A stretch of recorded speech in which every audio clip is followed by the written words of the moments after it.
Don't you just love it when the second season of a show retains all of the things that made it so endearing in the first place? Take the first season of the wonderfully whimsical Hilda, for example. It was so wholesome and fun, and the second season maintains that theming beautifully. Don't worry, I'll be... Ah! Ouch! Let's go home.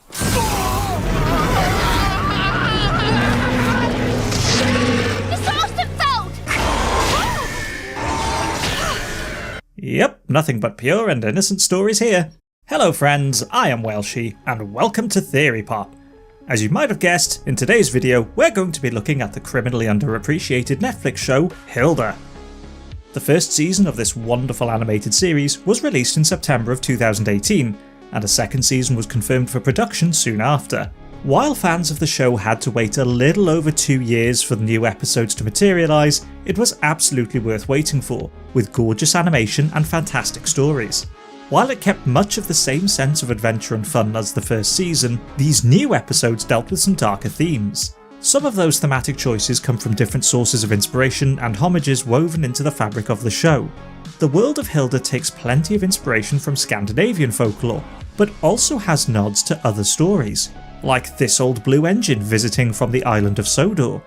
Perhaps one of the most surprising references is that of the 1931 movie adaptation of Mary Shelley's Gothic horror story, Frankenstein. In the Hilda Season 2 panel in October 2020, one of the locations for a second season episode was revealed to be a windmill. Luke Pearson revealed that the windmill's visual inspiration was from a Disney short titled The Old Windmill. Disney's animation shows a community of animals that inhabit an abandoned windmill and how they survive a severe thunderstorm.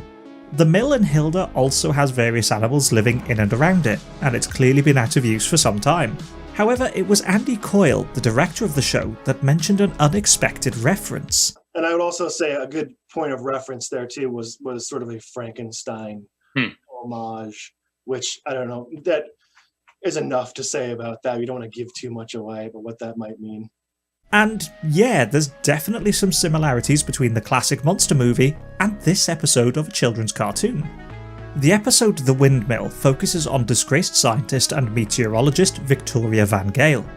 Her first appearance was in Season 1, where she tried to manipulate the weather by capturing a baby weather spirit and almost brought disaster to Trollberg. After this brush with catastrophe, and the destruction of her lab, Van Gale has settled into an old abandoned windmill. Here she tries to make up for her past misdeeds by caring for the animals in the area. While Hilda and Frida are quick to trust her, David remains suspicious. It is revealed that Victoria, in a misguided attempt to make amends for endangering Trollberg, conjured her own Nisse. She partially used the remains of the dead and intended to use the creature to open a permanent portal to Nowhere Space. Victoria wanted to use the extra-dimensional realm of the Nisse to address the crowding issue of the city and prevent more of the woods from being destroyed in the name of living space for humans. Her Nisse opens the portal, which destabilises and collapses, trapping Victoria and the skull of her creation in some distant land, leaving the city and the windmill relatively unscathed. It's an exciting and somewhat tragic story, and shares visual and thematic similarities with Frankenstein. Let's get the obvious out of the way first. There is a clear nod to Mary Shelley's character in the naming convention of the show's resident mad scientist, Victoria and Victor.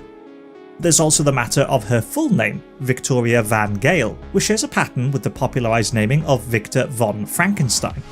The episode is set in the eponymous windmill from the title card. This is a location quite unlike anywhere else in the city of Trollberg. It's a visually striking location, a large structure that stands apart from its surroundings, externally quiet and serene. The peaceful veneer doesn't last long, however, as the windmill becomes the central focal point of the episode. This structure shares similarities with the building from the Frankenstein film, another windmill that is initially a site of peace and tranquility until the climax of the story. These large structures, externally quiet and serene, become the sites for tragedy. The windmill in Frankenstein is set ablaze during the climax of the film, with the monster trapped inside. Victoria's windmill similarly becomes the setting for a climactic confrontation, and is the epicenter of a dimensional rift that could destroy Trollberg. It's not just the setting that these two stories share, however. Victor Frankenstein and Victoria Van Gale have their own parallels. They are both morally questionable characters at best. these scientists are set on their end goals without considering the consequences their actions may have. Frankenstein works to bring his creature to life, robbing graves for body parts, ignorant of the repercussions of reanimating the dead. Victoria creates her machine to access the nowhere space, with no consideration as to the danger involved. You'd think she would have learned not to mess with magical spirit stuff after what happened with the weather spirits, but apparently not. Victor and Victoria are both consumed by their ambition to achieve their goals. They both create unnatural creatures through similar methods. Frankenstein pieced together a new body, using the cadavers of the recently deceased and animating the creature during a thunderstorm. Victoria also pieced together her Nisse with different parts and pieces, summoned it using old magic, and, apparently, used an actual Nisse skull. Neither character questions the moral implications of using the dead to create new life. There are some key differences, however. Frankenstein is an arrogant and self-absorbed man. He attempts to make life in his own image, placing himself in the role of divine creator. Once he has given life to his creature, he loses all interest in him.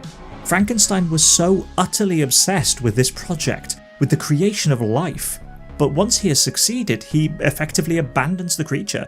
He treats his creation with a cold detachment, refusing to embrace the being he has granted life.